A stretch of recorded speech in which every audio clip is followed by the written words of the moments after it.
All right, hi everybody. David Fogel back with you, CEO of the Symphonina Foundation, back with another Symphonina Foundation podcast, and I have the delight today to be joined by violin virtuoso Philip Vaiman. Philip, how are you?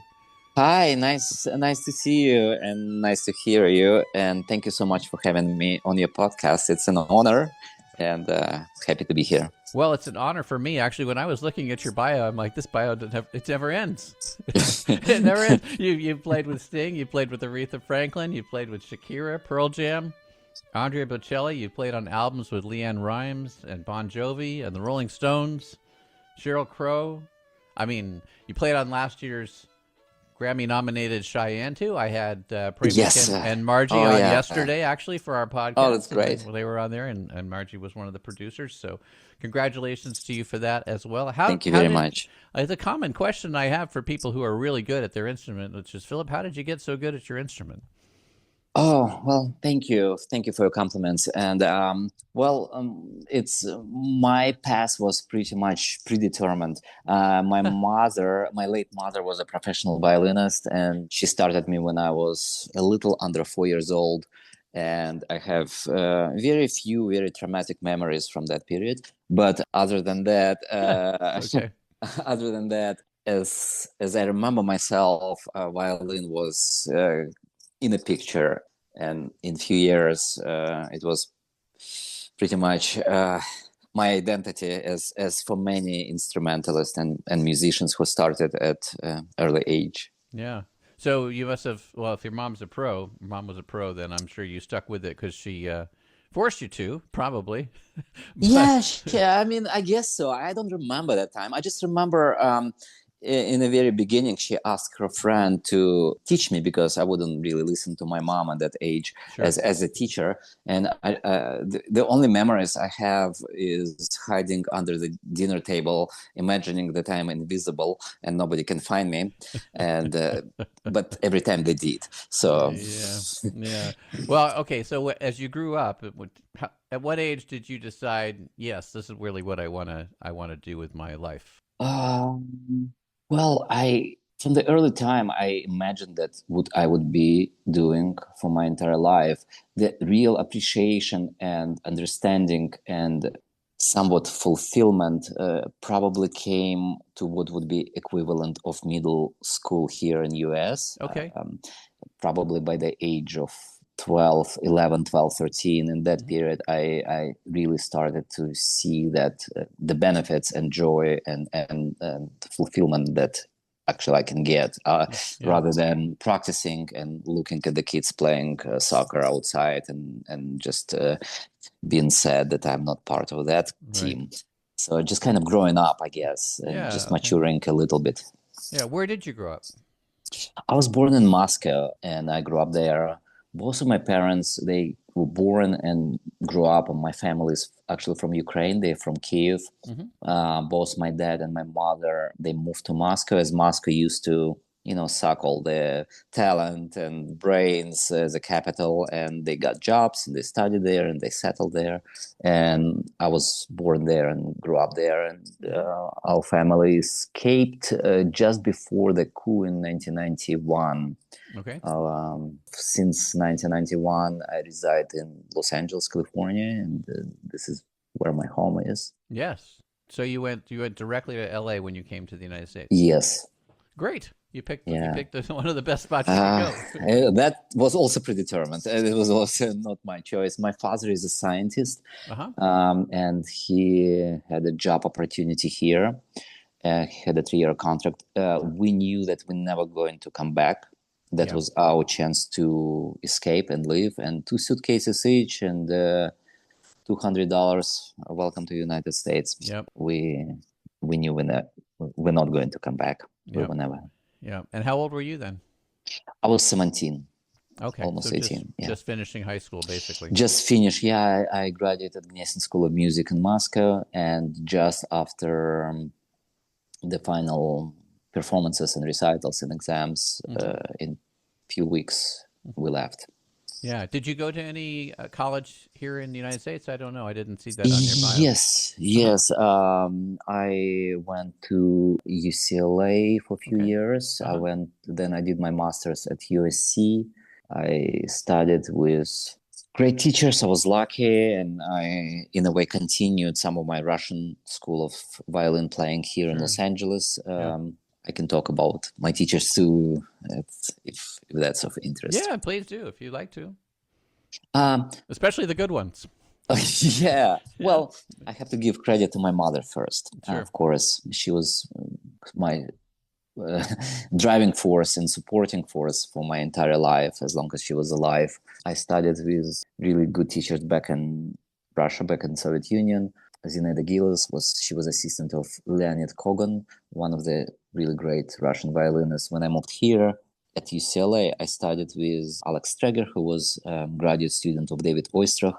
Studied with wonderful teacher, German teacher at USC, Alice Schoenfeld, and then I studied with Abram Storn, who was a legendary violinist, former concertmaster of Kiev Opera and Ballet Orchestra, who was there is a legendary founder of what we call Russian School of Music, Leopold Auer, and he studied with his student.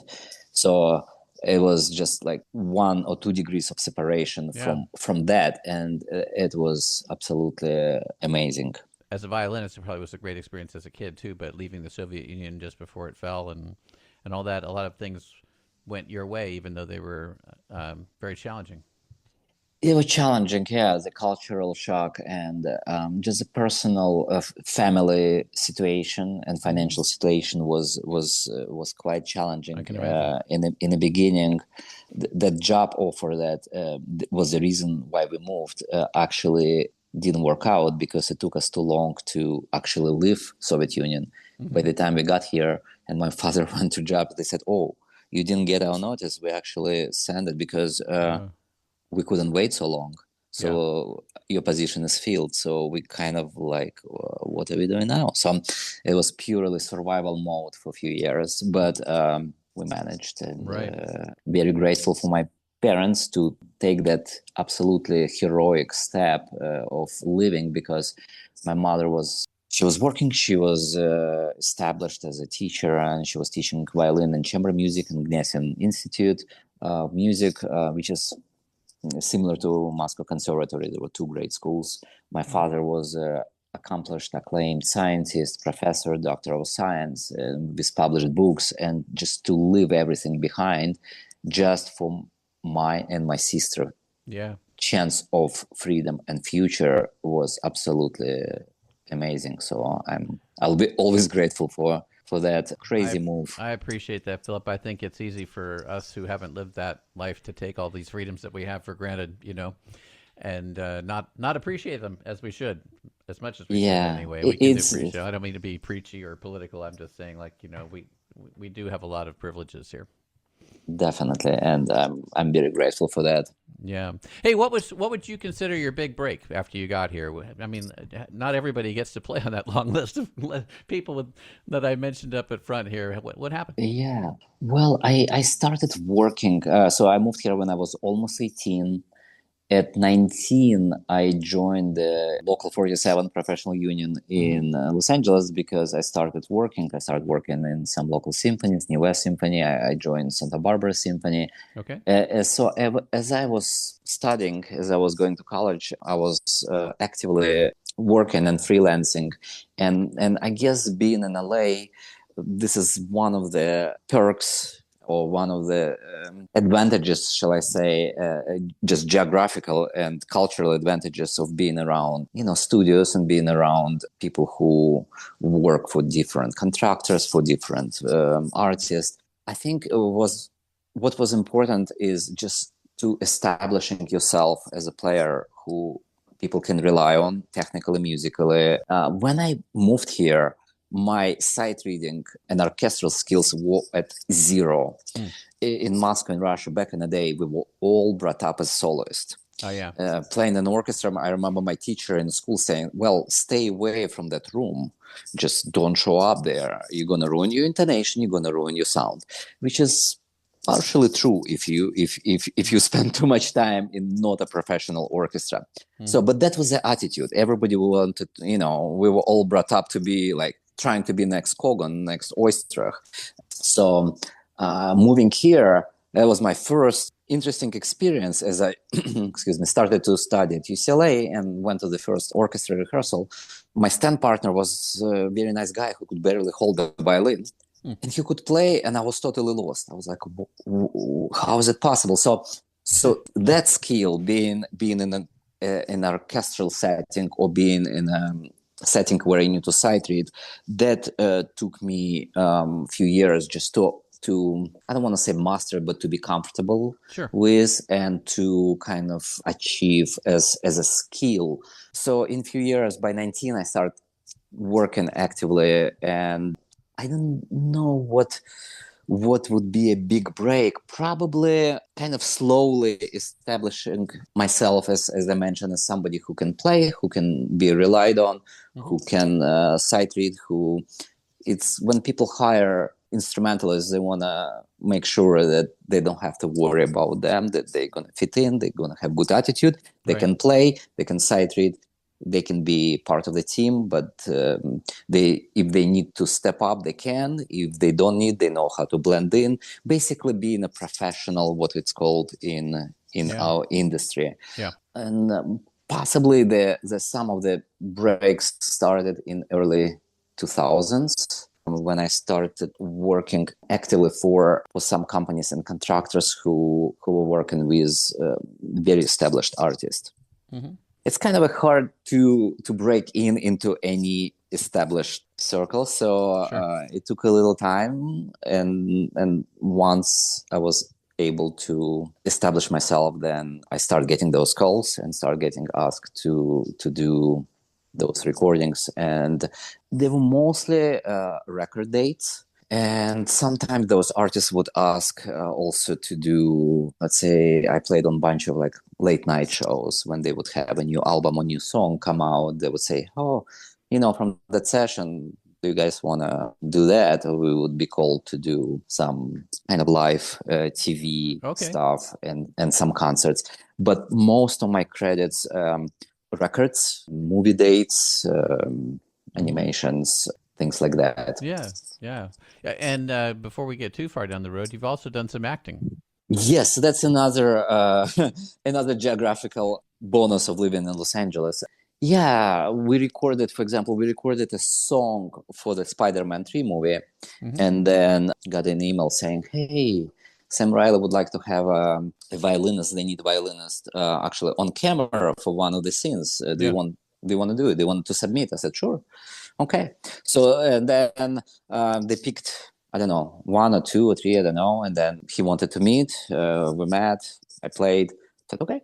So that's how I ended up there. And that was a little surprising too, because, well, not surprising, but you kind of don't know what to expect. This industry, especially the movie side of that business, is very unpredictable and moving really fast. At some point I thought about getting an agent, because I ended up being in a few movies playing violin. I was in Wedding Planner with Jennifer Lopez briefly. I was with Wedding Planner. I was in a movie called Emmy's O's, which is actually very funny. It was independent romantic comedy movie, but it was kind of like a blockbuster. Went to the video, but it was successful. Okay. Ended up being in few movies, few commercials, and it's always fun because for musicians you get free food all day, and you know what is to have a free food, good catering, and it's always fun. Well, let's jump forward to recently. Recently, you released a single, Box Largo, from Sonata in C minor for violin and harpsichord, and I got a chance to listen to it, and it took me right back to when I was growing up in my home with my mom playing harpsichord. We had a harpsichord in the house. Oh, that's beautiful. And my dad playing flute. And occasionally he would have a cello player come over too and play with them. But we had a lot of those Telemann and other people like that. Handel, Telemann, yes, and Bach. Exactly. And it brought me right back to that. So that was a wonderful reminiscence for me. But tell me about your recording this and releasing it, and what other plans you have for this year. Oh, thank you. So this was not planned to be as a studio recording, and actually it was not a studio recording. It was something that me and my friend wanted to do just because we had access to a harpsichord studio in downtown LA. Thought, okay, let's maybe just do something. So we recorded it. It's a live recording. We just recorded it, and then just happened to have a friend who was available, who managed to bring a couple of decent mics and set it up, and then we listened to it. It was like, it actually sounds pretty good. Maybe we can release it. So that's how it came out. It's just totally a kind of fun little project when you have a few extra hours, and it turned out to be something that we happy to share with everybody. And I love playing Bach, and especially playing Bach with harpsichord. I don't get a chance to do it quite often, so it was very special to me. It's something that definitely a little unique to what I'm usually doing.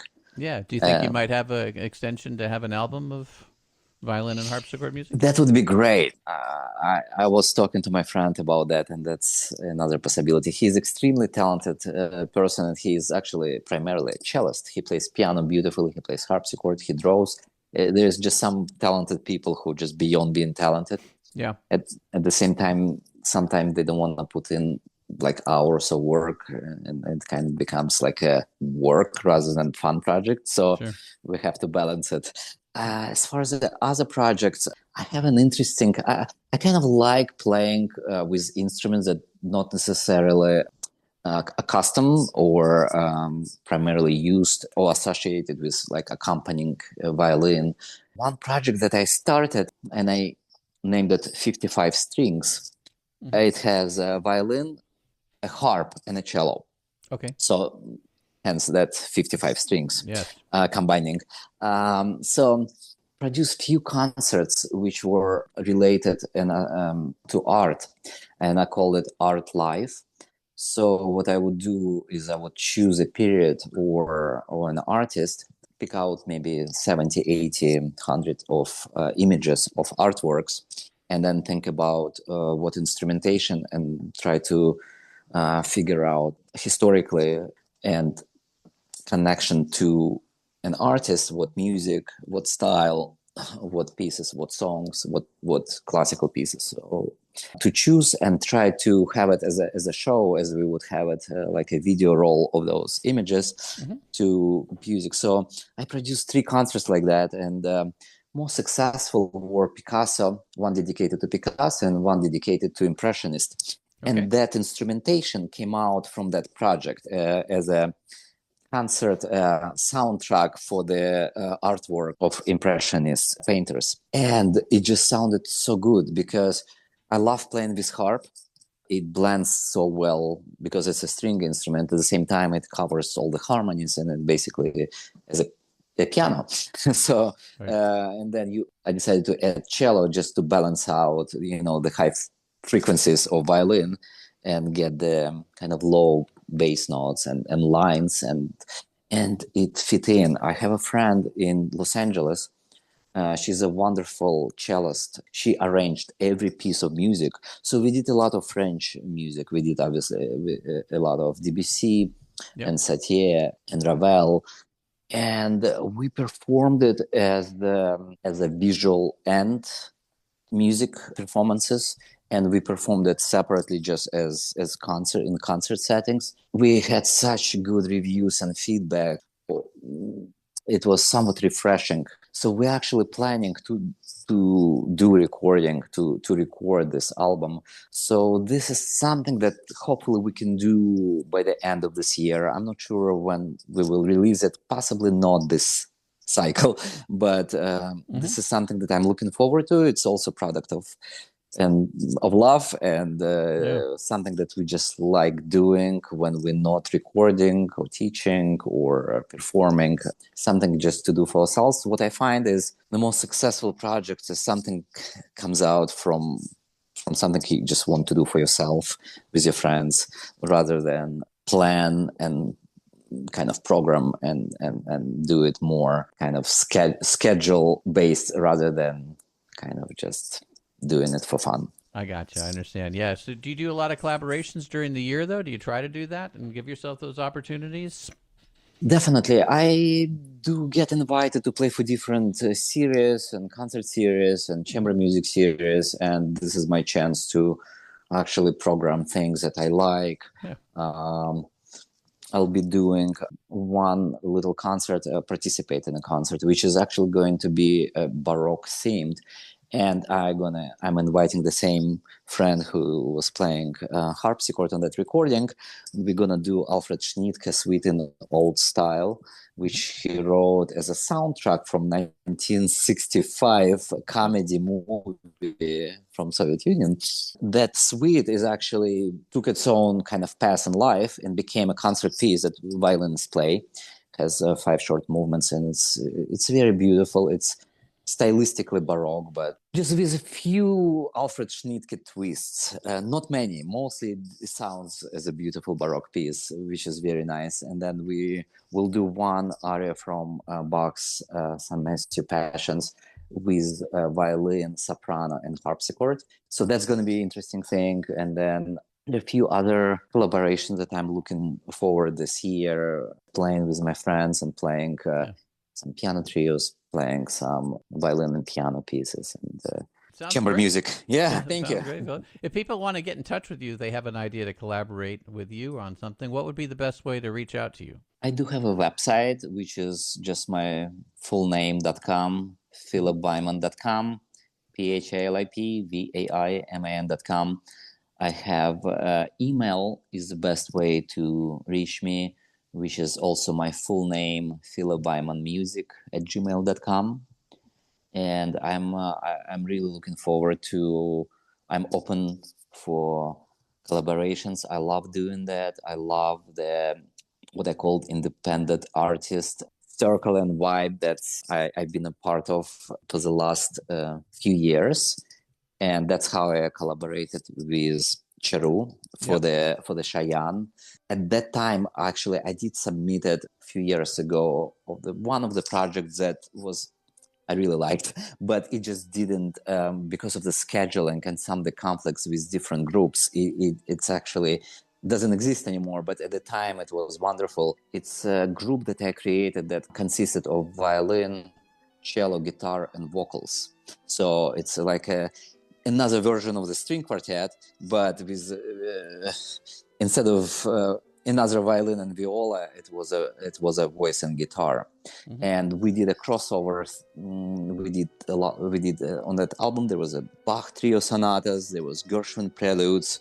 There were Brazilian bossa nova tunes, and there were some really beautiful music. And a lot of people liked it, and that's how I got in touch with many wonderful artists like Charu, like you, like many other friends who I've met. I love recording for different projects, so either remotely or in person, I love recording. It sounds great, Philip, and so do you. So we're gonna listen to some more of your we're gonna listen to some more of your great so music much. on the way out here. And if there's anything we can do at the Symphonina Foundation to be of help to you, you just let us know. Thank you so much. Same here. Absolutely.